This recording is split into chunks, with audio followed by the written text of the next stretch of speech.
Good afternoon and welcome to the Prairies Regional Adaptation Collaborative's webinar on enhancing biodiversity in a changing climate. My name is Anne Rubin and I'm a policy analyst at the International Institute for Sustainable Development, which acts as the secretariat for the PRAC. The PRAC is a cost-shared program of the governments of Alberta, Saskatchewan and Manitoba and Natural Resources Canada that aims to increase the capacity of government and civil society decision makers on the prairies to understand, prepare for, and take action to address the implications of our changing climate. Over the past few months, the PRAC has hosted several webinars focused on highlighting and sharing the adaptation efforts of municipalities and Indigenous communities in the prairie provinces. Our previous webinars have covered the value of natural infrastructure, how infrastructure can build flood resilience, tools for municipal adaptation planning, and how communities are addressing the mental health impacts of climate change. Today's webinar focuses on how climate change could impact the biodiversity of Alberta, Saskatchewan, and Manitoba, and how conserving biodiversity and ecosystem services can build climate resilience. We will begin with an overview presentation describing climate change impacts on biodiversity and opportunities to enhance resilience, followed by case studies featuring biodiversity initiatives on the prairies that are addressing climate change threats while providing co-benefits.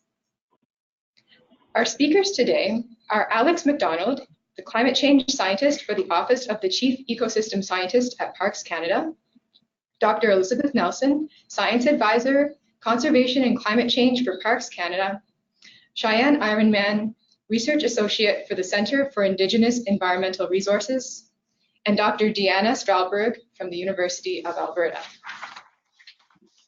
Each of the presenters will speak for about 10 minutes, and then there will be further opportunity to raise questions with the presenters following the presentations.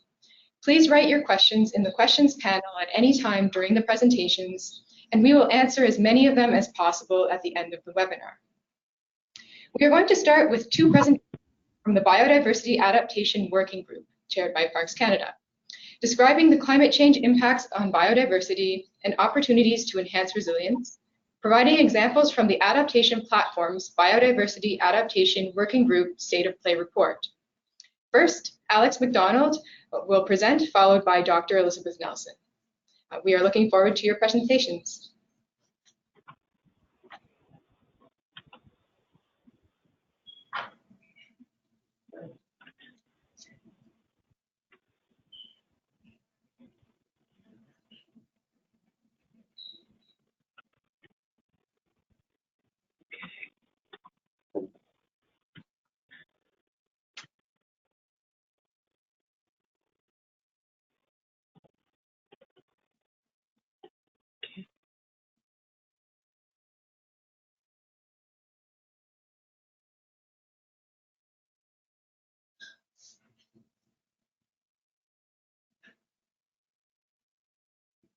Hi, Alex. Is everything going all right?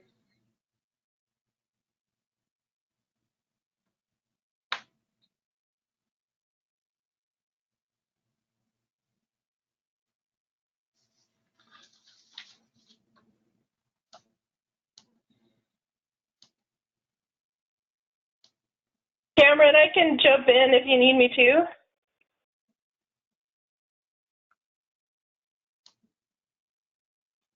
Oh, he's on my screen here. Yep.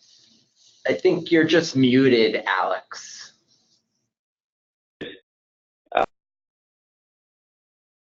Oh, still muted.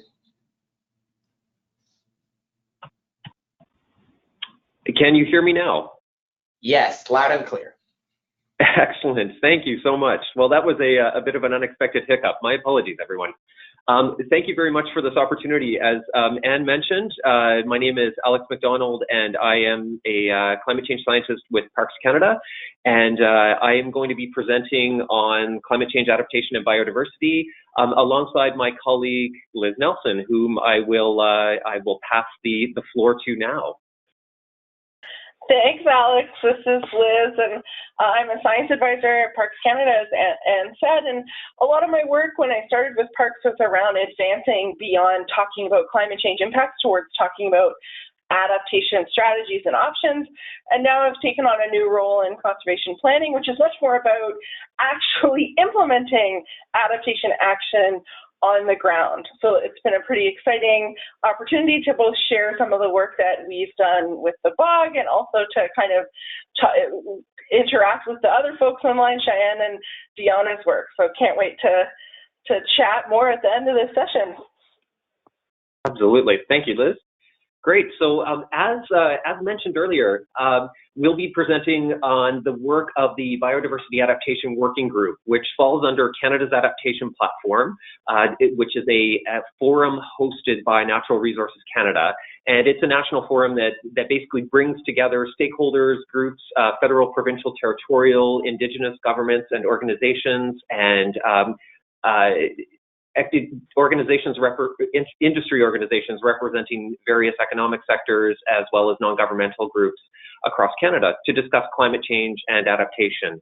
The BOG, this working group was formed in 2016, essentially to advance the conversations around biodiversity conservation and climate change adaptation in the Canadian context. So the membership of the BOG is quite diverse. It actually expands or extends a bit beyond the membership of the adaptation platform. As you can see listed on the slide here, we have a very diverse group of organizations represented. The Assembly of First Nations, all the way through to World Wildlife Fund Canada, various government organizations at the different orders of government at the various levels, and industry, of course. Parks Canada has had a chair role or played a role as chair in this organization since 2016, initially begun by our colleague Scott Parker. Then Liz took over the leadership role, and in fact, we've just recently passed the torch. So I'm the incoming chair of the group, walking in Liz's and Scott's footsteps. If you're interested, of course, do get in touch with me following the presentation if you would like to become part of the BOG.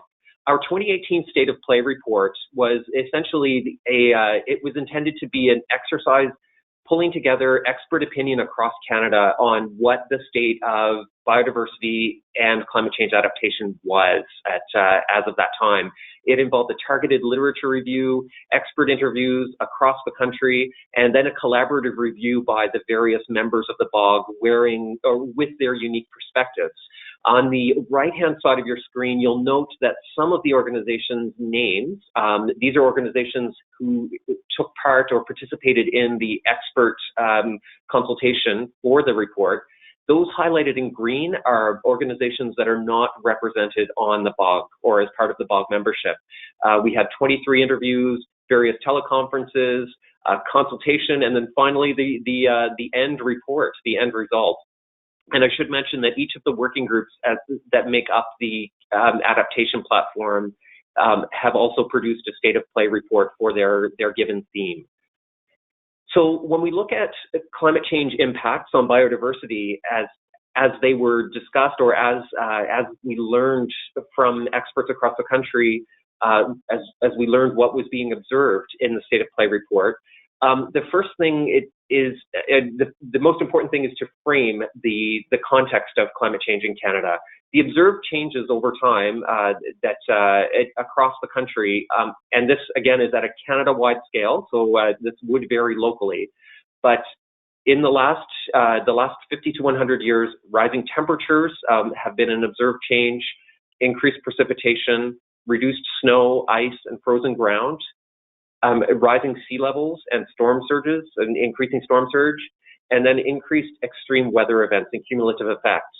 And this was really well laid out in a recent report, the Canada's Changing Climate Report from 2019. I do encourage you to have a look at that report and its various sections. It is very instructive.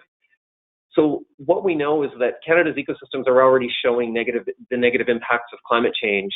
There are direct and indirect impacts on terrestrial, freshwater, and marine biodiversity across the country. And this raises the question, can Canada's biodiversity adapt fast enough to the changes that we're seeing? For instance, changing temperature regimes, changing precipitation regimes over time.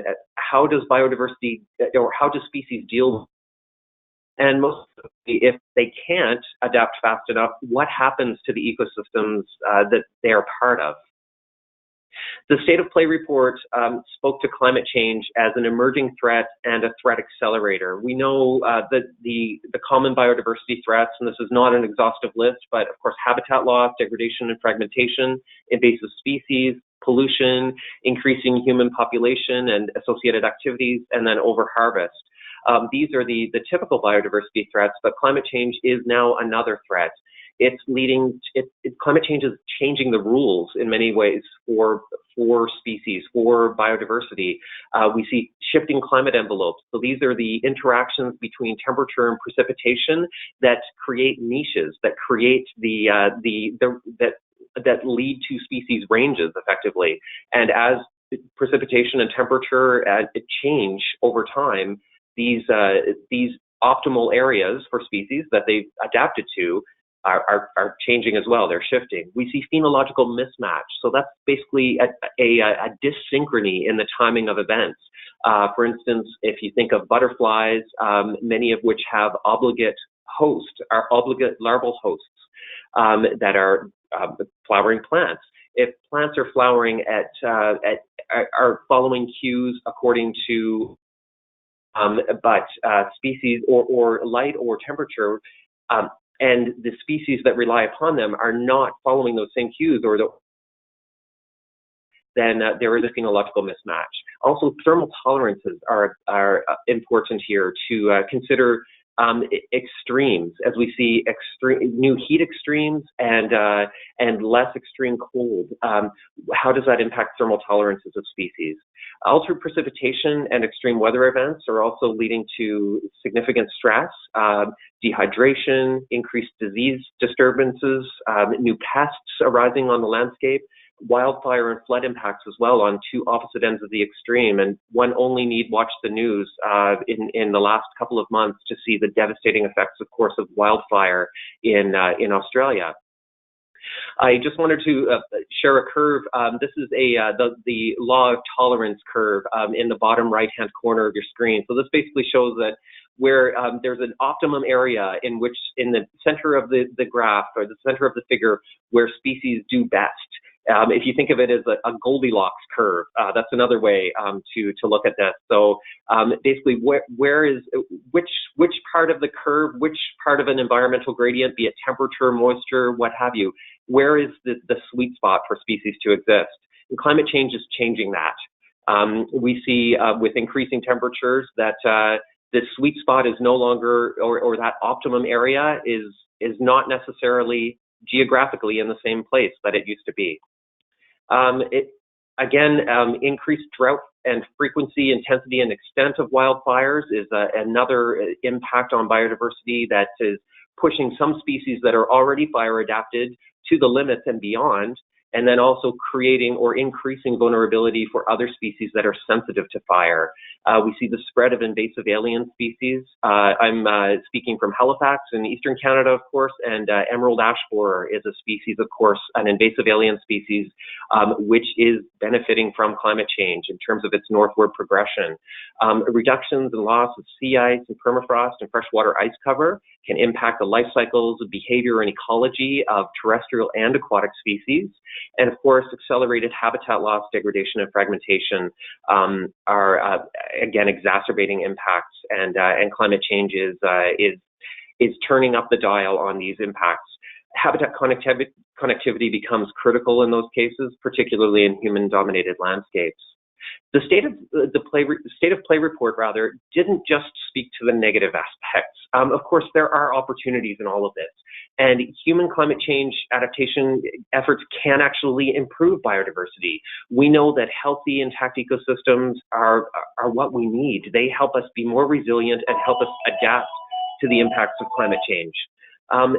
Some of the positive impacts, positive adaptations, are things like improving natural infrastructure or using natural infrastructure where we have the opportunity, looking at nature-based solutions, looking at management plans for invasive alien species. And also, there are some areas where we don't quite have all the answers yet. Green energy is incredibly promising. However, there are aerial requirements or requirements of space for various green energy, forms of green energy. So there has to be a balance there. And assisted migration, another question that's very, very important and not an easy one to answer. How do we help species move, or do we? At the end of the day, biodiversity conservation is really part of the natural solution to climate change. We should think of it that way. The BOG report, the State of Play report, landed on five opportunities.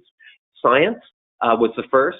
So there's a need for more cohesive and coordinated research to help us understand how biodiversity is being impacted by climate change and where we can adapt.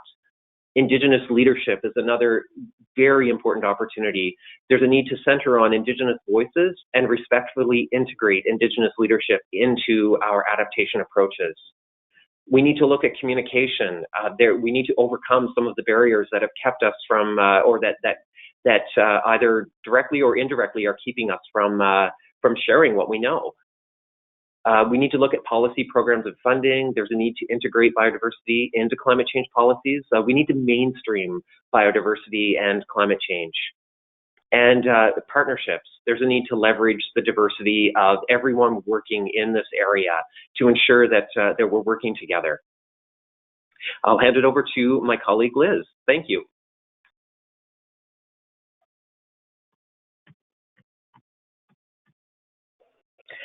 Thanks, Alex. And I'm just going to build on sort of the front end of that presentation to share some of the work that's taken place through the BOG's work or through Parks Canada around some of these areas of opportunity. So first of all, I think there's been a lot of exciting work around communications. In particular, I wanted to flag, let's see, we're getting some exciting things happening here. There you go. And everybody can see my full screen, correct? We're all in it together? Yep, it looks all right, Liz.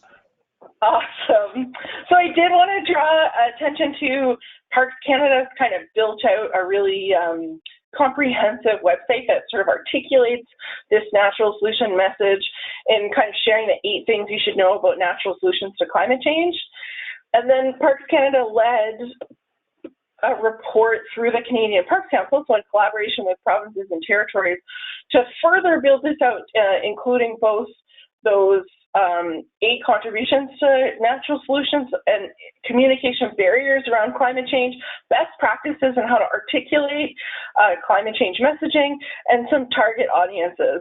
And one of the most exciting things was really working together as a team to identify some key messages or taglines that could be used. And this was done literally around the fire in a territorial park in the Northwest Territories. And so some of the taglines we were thinking about are things like caution, nature working. Be very clear that nature is working for you, more than just a pretty place, and sort of going beyond what that beautiful vista or that Instagrammable picture. And a message around that climate is changing, but some things shouldn't change. So we should not be abandoning protected areas as sort of a foundational component for adaptation and for conservation. And that work was then kind of built into the importance of being permanent. So really trying to articulate the value of permanent protected areas. And even if there are huge shifts in species distributions, there's a lot of things that permanence brings and a lot of ways in which that supports biodiversity adapting in place. And this work was led by Jenny Harms from the Government of Manitoba. And all of this work is available on the CIPSIL website. Now I'm not going to get it wrong, but it's the Canadian Parks, I think, Collaborative Initiative for Leadership. So it has a phenomenal, and they actually also have a climate change working group that is open to anybody in sort of the protected areas or conservation realm. In terms of other areas of work and really thinking more specifically about where the BOG has focused their efforts over the last year, and really trying to build on these three themes of communications, policy programs, and funding and partnerships was around natural infrastructure. And we did flag natural infrastructure as a potential opportunity in the State of Play report as something that really could meet both biodiversity and adaptation objectives. And once we sort of went deeper into the concept of natural infrastructure, it becomes really clear that there are some real ranges and definitions on natural infrastructure, some of which are more natural and incorporate biodiversity more than others. And there's some really interesting overlap between how green infrastructure and natural infrastructure is articulated. But regardless of your definition, natural infrastructure really represents a spectrum of options with varying conservation value. You cannot compare something like a green roof to something like protecting an entire watershed. They have different biodiversity values or different conservation values, and that's okay, but really articulating that in a clear and straightforward way became an area of work that the BOG wanted to explore a little bit more deeply, especially given the real keen interest in nature-based solutions and natural infrastructure within Canada right now. So we had a fantastic student working with us, Hilary Ta, who really approached this project over the spring and summer. She had three main goals. She did a series of targeted interviews with key practitioners in natural infrastructure to identify best practices and lessons learned, really focusing on that biodiversity component. She completed a pretty impressive database of Canadian natural infrastructure projects. And then with her help, the group came together to try and develop a easy-to-follow flowchart that summarizes the opportunities and challenges for different natural infrastructure approaches. I won't speak too much in detail about the practitioner interviews, except that she really tried to cover a real mix of private, nonprofit, and government interviewees and used a series of standard questions. I think the biggest thing that came out of the practitioner interviews is that the biodiversity component is often the third or fourth objective of a natural infrastructure project. First objective is adaptation. Second objective is often just cost effectiveness. And then third often was more community benefit. So people were looking for natural infrastructure projects that they could get out and use. It could be a recreational area. And then actually doing a deep dive into where biodiversity fits into it kind of came last in that spectrum. In her research on developing a series of natural infrastructure case studies, she worked with a bunch of different groupings, and I know in natural infrastructure we're always finding different ways to bin this really spectrum of projects, but she kind of explored three main areas. So there's a concept of coastal defense or protection. So in this case, the restoration or conservation of salt marshes, seagrass, kelp forests, estuaries, and mangroves. Another example is that protection and restoration of coral or oyster reefs, and then a lot of living shoreline projects. She also explored more overland flood protection, so constructing, restoring, or conserving wetlands, riparian buffers, sort of reconnecting rivers to floodplains, so you're sort of limiting that flood damage. Lots of work around reforestation, afforestation, and forest conservation. And there is quite a lot of work in rain gardens and bioswales. So you can really see there's a real range in what these might look like.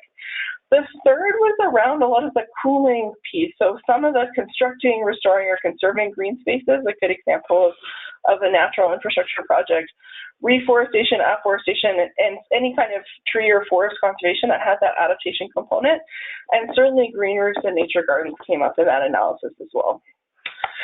And so, I mean, this is sort of a work in progress, but the group kind of slowly grappled with this idea of a spectrum that really articulated the biodiversity benefits from greatest to sort of few and none, and really started to look at this range of healthy ecosystems where you're really just creating a protected area or a conservation area. Degraded ecosystems where your goal might be a restoration action. Hybrid infrastructure, which might be kind of a space that already has some built infrastructure and you want to add a green component to it. And then the last is the built infrastructure equivalent. And you know what, there's always times where you're going to have to put a built infrastructure piece. And really at the end of our work, we really articulated this idea of protecting what you have, restoring what you can, naturalize what you can't restore, and build what you have to. So really trying to go through that spectrum, and when exploring natural infrastructure projects, and again, really thinking about what components, the biodiversity components, thinking about what kind of species you want to plant, thinking about are there opportunities for species at risk, trying to build that into both the planning and the implementation phase of natural infrastructure projects. So there's still a lot of other opportunities out there, which is why I'm super excited that I think there's going to be some great, I'm excited to hear from the two next voices on that sort of area of work around science, and certainly a really exciting area around Indigenous leadership on adaptation. So thanks for your time, and I guess I'm sending it over to Shan. Thank you.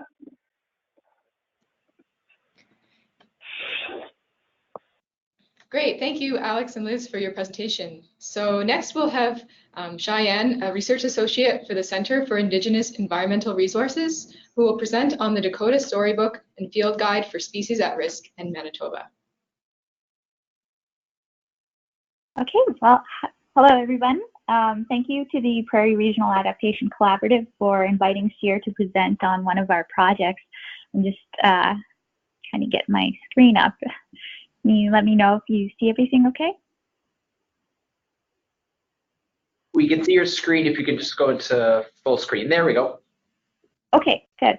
Okay, so this is one of our projects titled the Dakota Field Guide and Storybook. Here's an outline of our presentation split into 6 parts. So I'll provide an introduction to SEER, our partners and our funder, talk a bit about the project background, our objectives. I'll talk about what increasing community resilience by enhancing biodiversity means to us, and provide a project update, because this is an ongoing project that will wrap up by March 31st. So I'll provide an update on what's been accomplished to date, and then some next steps / our wish list of things we hope to expand this program into. So the Center for Indigenous Environmental Resources is a national First Nations directed environmental nonprofit charitable organization. And I've been working with SEER since 2017. First off, my name is Cheyenne Ironman, and I am from Sioux Valley, Dakota Nation. And one of my first projects when I started with SEER was Nature Manitoba reached out to SEER and asked us to do some outreach to communities that were adjacent to or within the Plum Lakes and Oak Lake important bird area. So that's how this work started. And then, of course, it grew into a partnership between the 3 of us. There's Sioux Valley Dakota Nation there. It's located just southwestern, just in southwestern Manitoba. And Sioux Valley achieved self-governance in 2014. And then I have Nature Manitoba's mission statement there at the bottom. I can't seem to figure out how to switch slides there. Okay, so there's where Sioux Valley is located. You can see it's right there at the bottom of, near the bottom of Manitoba there. And it's just right outside of the Plum Lakes IBA. So our funder, this project was undertaken with financial support from the Government of Canada through the Federal Department of Environment and Climate Change. And we applied for the Aboriginal Fund for Species at Risk. We're focusing on the Sprague's pipit, chestnut-colored longspur, and loggerhead shrike. The presence of these birds are good indicators of a healthy ecosystem where there's diverse grasses benefiting wildlife. And we hope that this project will have long-term results in increased community awareness of species at risk and the effects of habitat loss and degradation on vulnerable bird species. Oh, seem to have struggled switching slides. Okay, there we go. So our project objectives, we hope to increase awareness on local bird species and species at risk, and facilitate and promote outdoor learning and participation in bird watching and monitoring activities, as well as document and share traditional knowledge through workshops and through the development of user-friendly field guide that's integrated with traditional Dakota knowledge. Oh. Okay, I can't switch slides. Okay, so there. Diane, just hit the space bar. It might advance the slide. Okay, good. Whoops. Okay, so here's a bit of project background. Our first birding workshop was held in October 2017. That was a month after I started with SEER. And yeah, it was just a coincidence that I happened to be from Sioux Valley, and that was one of the communities that Nature Manitoba wanted to connect with. So we had our first workshop with mature ed students, and then the following workshops we had with grades 7 to 12 science students, and combined with the mature ed program students. The workshops were really well received, and they requested another, so that's how this project continued to grow. So in 2017, we had 13 students participate in the workshop, and you can see the numbers growing. We had 33 in 2018, 1 elder engaged, and then throughout 2019 to 20, we had 28 students. We only had 1 workshop so far to date. We're going to have 2, so there's still room for the program to grow. We interviewed 7 elders or knowledge keepers, and then you can see a certificate of participation there on the left. So our project deliverables, we set out to interview 5 elders to document the names of the birds in our language and any traditional knowledge stories about them, and then hold 2 events or workshops with Nature Manitoba, and then develop and distribute copies of a user-friendly field guide that contains all of the knowledge that was collected through the interview process.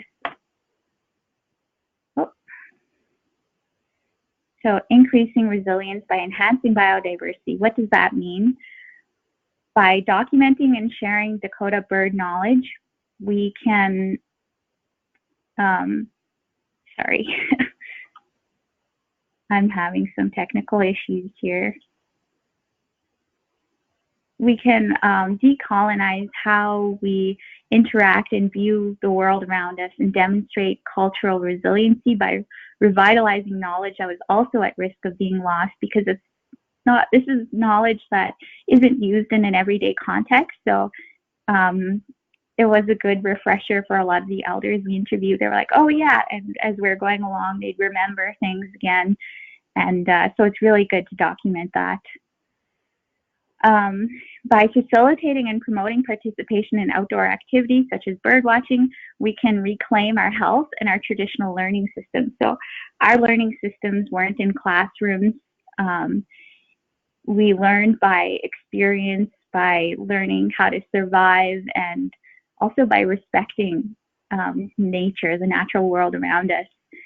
And thirdly, by increasing awareness on species at risk and the grasslands ecosystems, communities are better informed to take measures to protect and participate in discussions and decisions that will impact bird species and habitats.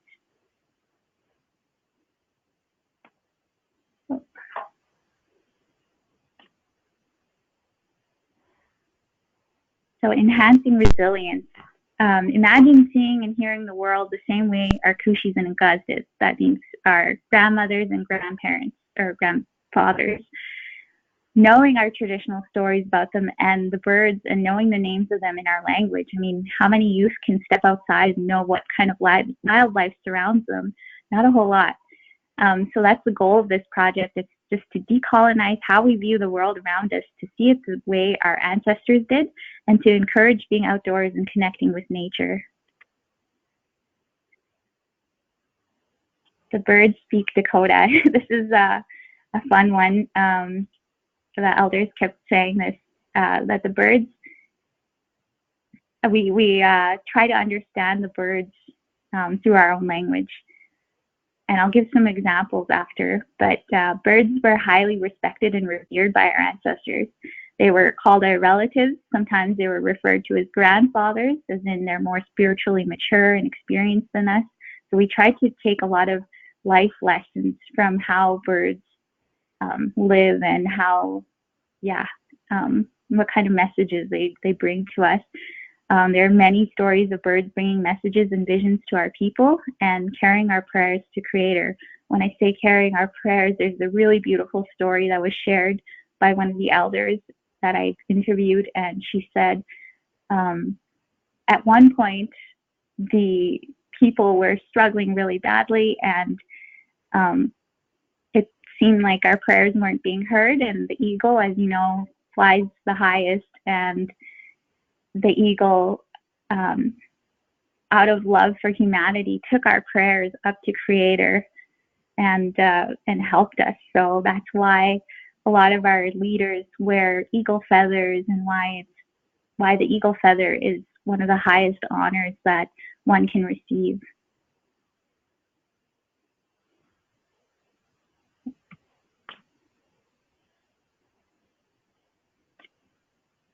And then there's a quote just reflecting again on how we looked at birds in the past. Really powerful quote. Everything the power of the world does is done in a circle. The sky is round, and I've heard that the earth is round like a ball, and so are all the stars. The wind in its greatest power whirls. Birds make their nests in circles, for theirs is the same religion as ours. And I just think that's so beautiful. And then at the bottom there, our teepees were round like the nests of birds, and these were always set in a circle. The nations hoop, a nest of many nests, where the Great Spirit meant for us to hatch our children. And there you can see in our past, Waniatuwoapi was a winter count. So this is how our people used to take our history down. And they did it with just these little images painted on the hides of buffalo. And they would use these images to summarize an event or summarize that entire year. And you can see there that there's what looks like Shio, which is a prairie chicken. And there you can see it again in ledger art. Ledger art became popular, I guess, after the near extinction of buffalo in the late 1800s. Artists began to start using paper rather than buffalo hide because it was just less available. And there again, you can see what looks like either a prairie chicken or a pheasant. So the grasslands as an ecosystem. Grasslands ecosystems are created and maintained by natural processes and features. There are 7 primary factors which might do this. So grazing patterns of buffalo and cattle, fire cycles, climate, types of grass, soil type, tree and shrub distribution. Grasslands are one of the world's greatest biomes, occupying 8% of the Earth's surface. However, after cradling human needs for centuries, they are the most endangered, the most altered, and yet the least protected biome on the planet.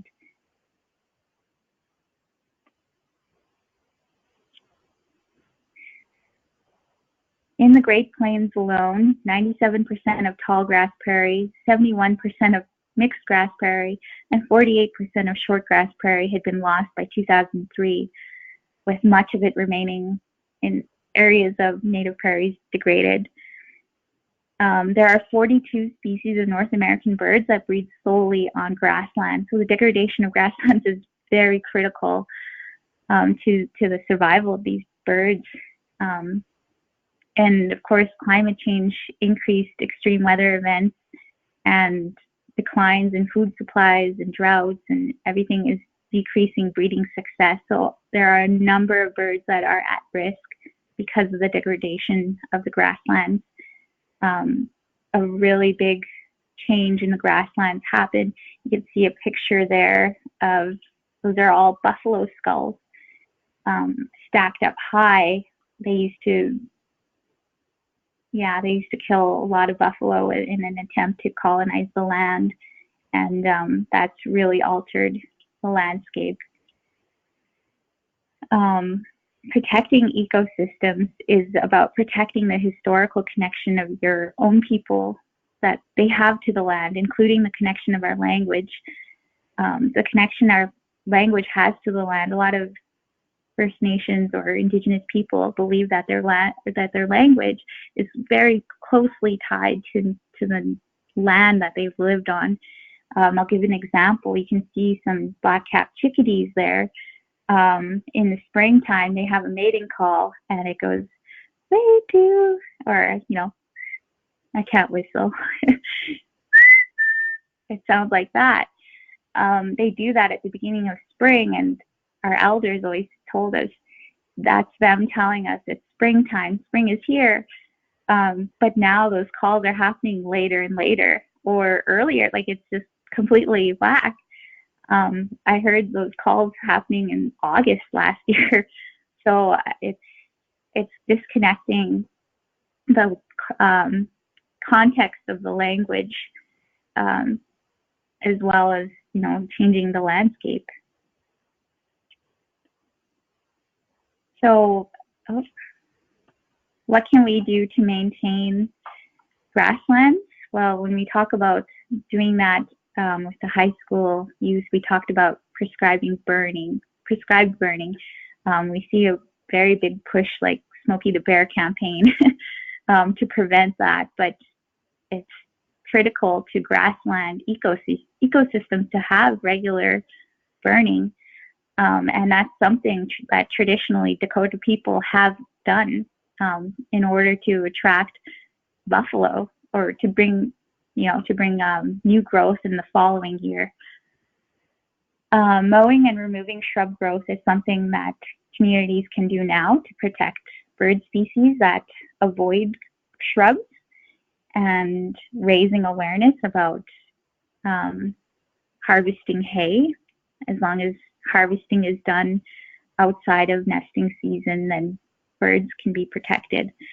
Regular rotation of bison herds. Sioux Valley Dakota Nation does have bison, so the bison need to be rotated, and this is something that needs to be, I think, more awareness needs to be brought to this, how often they need to be rotated in order to increase grass biodiversity. And of course, controlling wild dog and house cat populations on reserve. There's a lot of initiatives now to try and spay and neuter or adopt animals that are on reserve. So just encouraging and reinforcing that message, because they tend to feed on birds. So a project update, we've met our 5 elder interview goal. We're currently at 7 elders interviewed, and we have more planned between now and the end of this project. We've held 1 of 2 of our events with Nature Manitoba, and the development of the Dakota Field Guide and Storybook is ongoing and on schedule. Some of the outcomes, so the elder interviews, we've had 4 elders from Sioux Valley Dakota Nation interviewed, and 3 from Chinupalakpa Dakota Nation.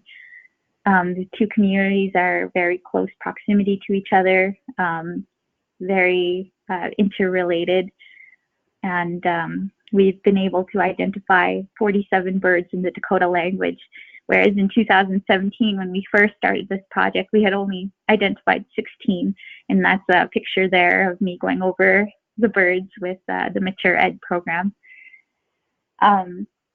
We've collected over 60 stories and facts and anecdotes from these interviews.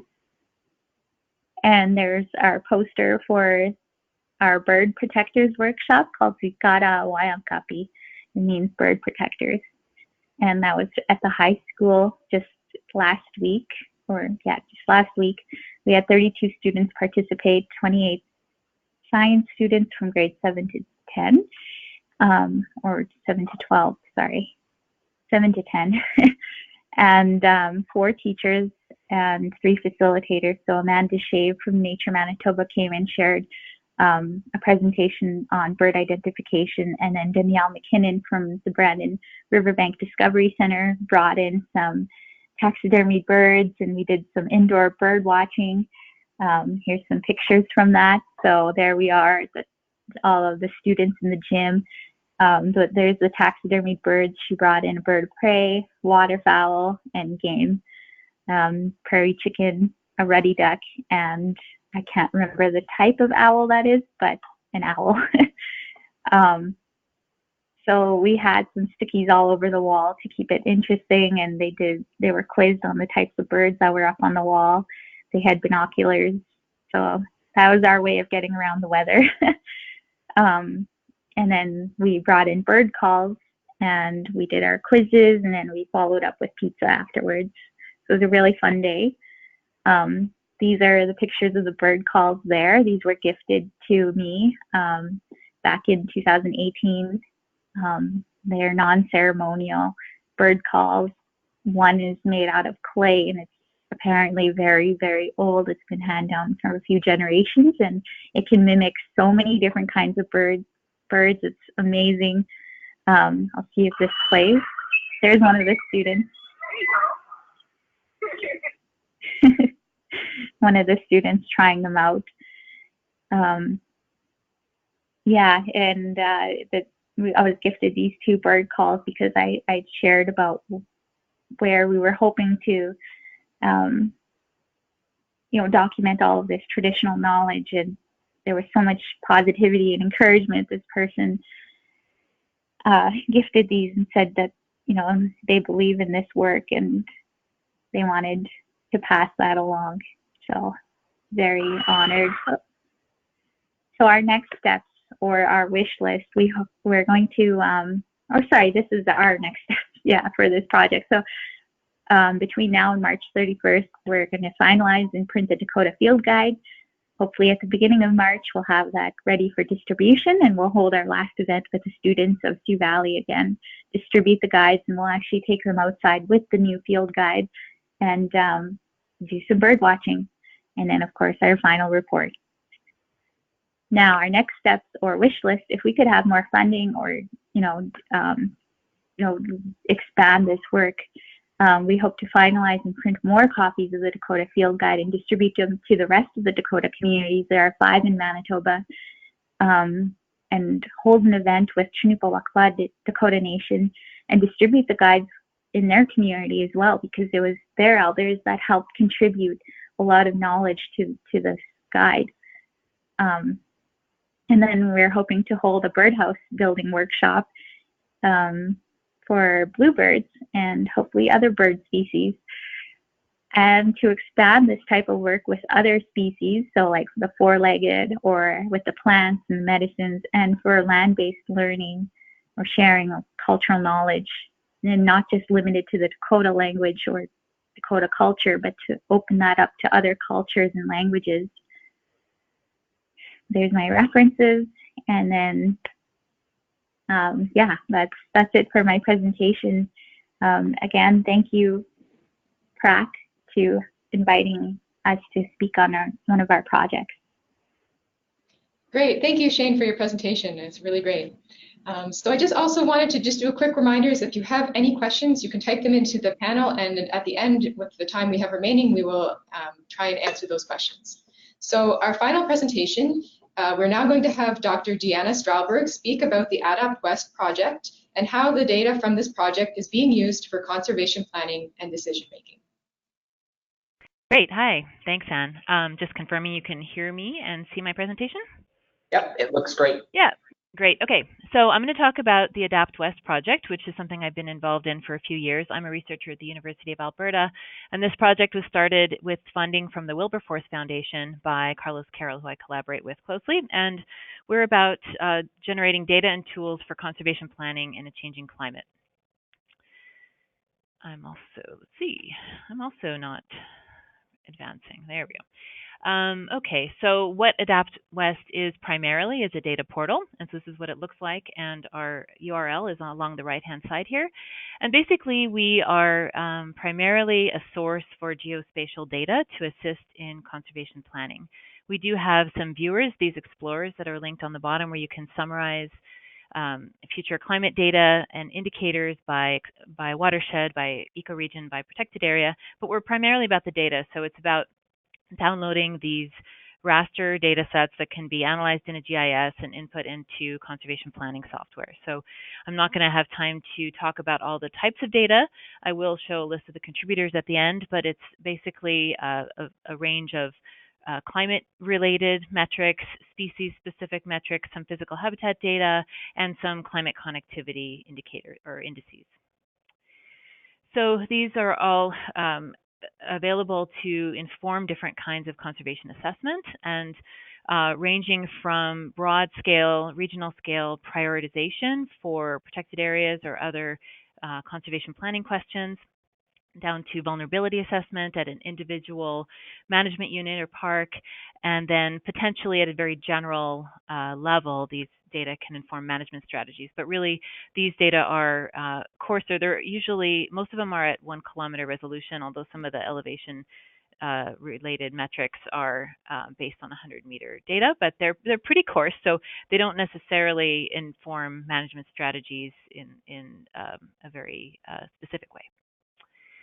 So the primary data source that we have on our website, and which is now available other places as well, but it's still the most popular download from our site, is just the future climate projections. And it's useful because it's in a raster format where you can just specify your scenario, your time frame, time period, and the type of metrics that you're interested in, and download them and put them right into a GIS.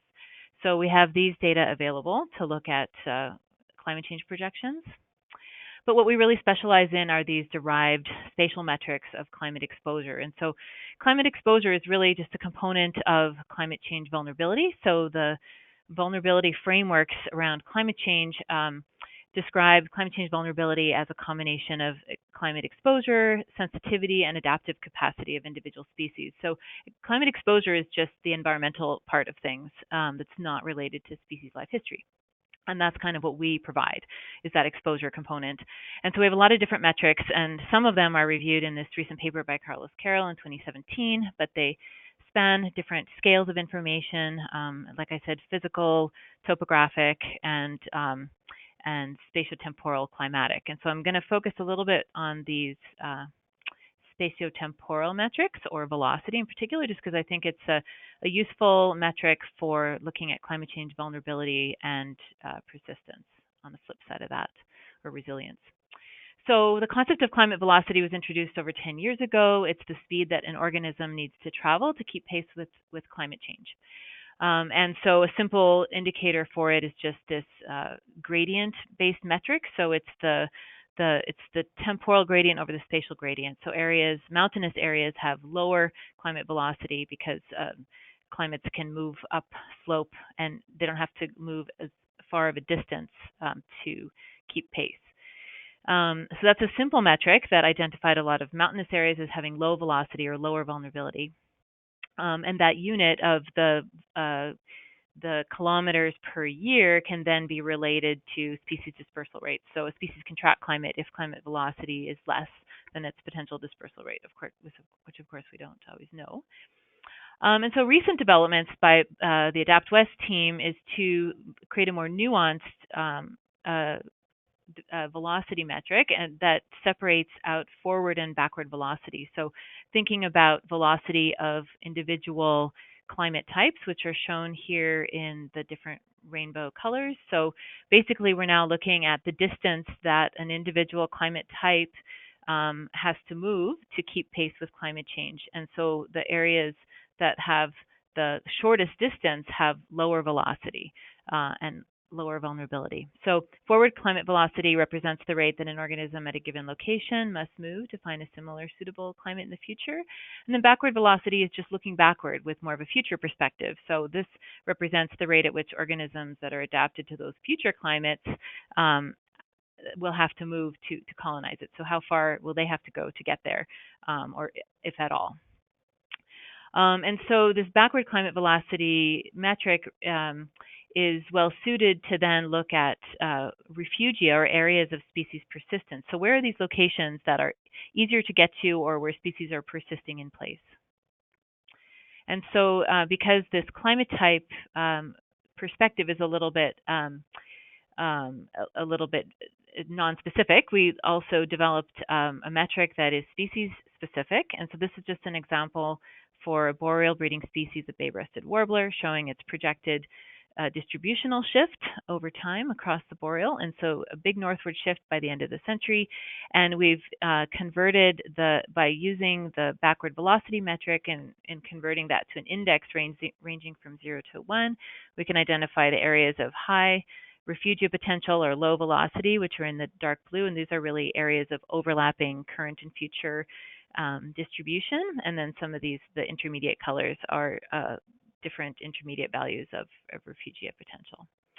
And so we can use these indicators of refugia potential to identify areas that are potentially good refugia for many species. So we did this for trees and songbirds separately and combined, and we saw they had similar patterns of, as with standard velocity-based refugia, that mountain areas have greater refugia potential, also coastal regions, but they do differ a bit just because they're really driven by the species characteristics of these species niches. And they also vary a bit by the different species group. So by habitat, you see different patterns of refugia that really reflect those species, that group of species niches. So these can be used depending on what your target is. We've also developed this refugia index for ecoregions. So rather than using a species range, we have a more all-encompassing ecoregional target. So if you wanted to look at where the conditions of an ecoregion are more likely to persist in the future, we can use this metric, and that's what I'll show in the example. So you can see here, this is just a sampling of western ecoregions, and the coastal ones and mountain areas have greater overall refugia potential compared to the flat prairies and boreal. And in the prairies, we also are seeing some, with these pink areas, are novel climates. So you have to, we can identify the areas that have novel conditions in the future. So these indices, both refugia and also climate corridors, which I didn't talk about, in environmental diversity, we can put these together in conservation planning software. And I've done this at a very broad North American scale to look at conservation priorities and for new protected areas. And we've done this using the zonation conservation planning software, but there's not a lot of planning processes that are operating at this spatial scale. And so really what we're hoping to see more of is what I'm showing an example of here. This is from the government of Alberta, actually, Environment and Parks, and these projects have been going on for quite a while now, and I've been sharing the ecoregion refugia and other refugia layers for input in their biodiversity assessment. So this, they're using the MarkSan tool, which is a bit different than zonation, but similar. And so the MarkSan tool can identify areas of high biodiversity value, which is what this is showing right here. But then if you incorporate ecoregional refugia, so this is the combined ecoregional refugia layers for the parkland and prairie ecoregions. So if you incorporate that into your planning process, then you can see how weighting it differently will affect the solution in different ways. So you see that it's kind of pushing the solution up to the north, where it's more of a projected refugia for the parkland region. And so it you can evaluate those trade-offs with and kind of decide how important it is to consider the future versus the current period. So that's it. I just wanted to summarize the main messages. So Adapt West provides data and tools for conservation planning in a changing climate. These climate exposure metrics are an important component of conservation assessment to inform adaptation measures. And the concept of climate velocity is particularly useful for assessing vulnerability and identifying conservation priorities. And these refugia and corridor metrics can be used as inputs to systematic conservation planning exercises. And I know of a couple others that are ongoing at the GOA. And just want to recognize some of the researchers that have contributed to the Adapt West website with data and tools. And then just leave you with some information, some links, and our Twitter handle for more information. And that's my email. Thank you very much. Great, thank you, Deanna, and thank you to all our presenters today. So we will now open up the webinar for questions. So if you have any questions, please type them into the question panel. We will try to answer as many as possible with the remaining time. So I'll start here with a question that was typed earlier. This question is directed to Alex or Liz. So the question is, what cities in Canada are leading on biodiversity protection? Oh, wow. That's Alex here. And I'd invite Liz to jump in as well. On biodiversity protection and strategies, was that part of the question? Did I hear correctly? The question just says biodiversity protection, but I'm sure you could elaborate on that. Yeah. Okay, yes. So there are some municipal governments or local governments with biodiversity strategies. It's a relatively, I'd say it's uncharted territory depending on the jurisdiction that's in question. Yeah, and I can speak to experience in Eastern Canada. There aren't a lot of municipalities that have direct authority over biodiversity conservation. So there's no explicit authority in their municipal governance acts or the legislation that provides for their existence, if you will. Now that does vary from province to province. I'll hand it over to Liz in the event there's anything to add. No, it's a great question, and I do think it's a real. I think there's a lot of exciting work that's happening around advancing biodiversity conservation within municipalities. I do know Alex and I are on opposite coasts. So Alex is based in Halifax and I'm based in Vancouver. And I do know in the Pacific Northwest, there's been a lot of work done around enhancing connectivity across kind of a pretty broad area that's very heavily populated, running from sort of the lower mainland Vancouver area all the way down into Seattle. And that work, I think, it has been quite valuable in terms of thinking about daylighting streams and trying to really create, daylighting as in we have a lot of waterways that have just been covered up or put in underground because in early urban development, and some really great work around bringing those back out, bringing them to the surface, which helps with things like climate change adaptation, because we're no longer creating kind of culverts underground that can burst given extreme rainfall events. We're creating a little bit more of a naturalized landscape.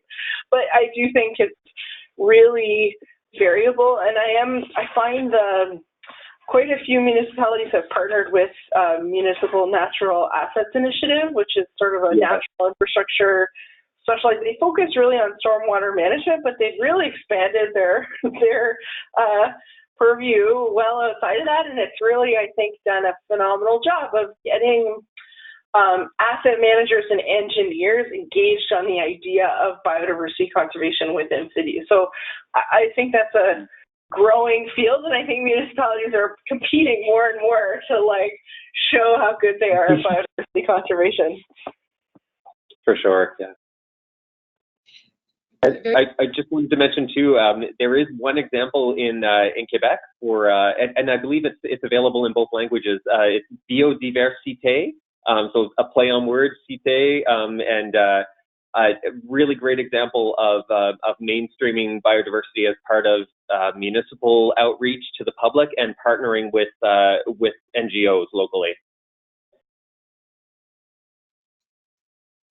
Great. All right. Another quick question here is, this one's directed for Deanna. Can you describe what you mean by novel conditions in the grasslands? Yes, hi. So novel meaning we don't have a climate analog. So it just means that the projected future climate was sufficiently different from any of the existing ones. So that depends. Now, novelty is a continuous measure, and so I just kind of picked a threshold and mapped it. We'll see a lot of slightly different climates depending on how you characterize them, but those are areas of that in my analysis there. I modeled ecoregional changes, so everything was classified as a given ecoregion. So basically, in that particular slide, I was showing that these areas were projected to remain the same ecoregion, but that the kind of the data match was not very good. So yeah, these are areas where there's enough differences that it should just kind of raise awareness, like of the level of change.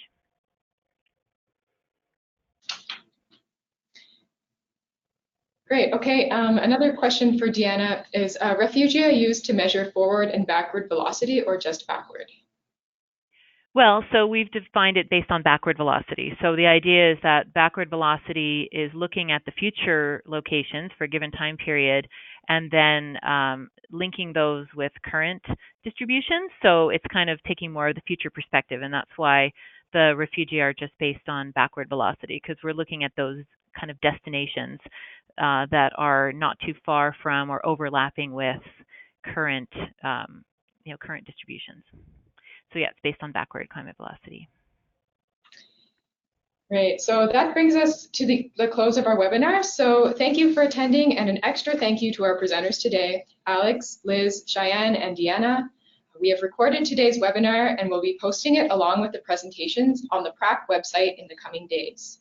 There will be a short evaluation survey at the end of the webinar, which we would very much appreciate if you would fill out for us. We will also be sharing the survey in a follow-up email. The next PRAC webinar will be taking place this spring. It will be a 2-hour forum focusing on adaptation planning in northern communities within the Prairie provinces. Thank you and enjoy the rest of your day.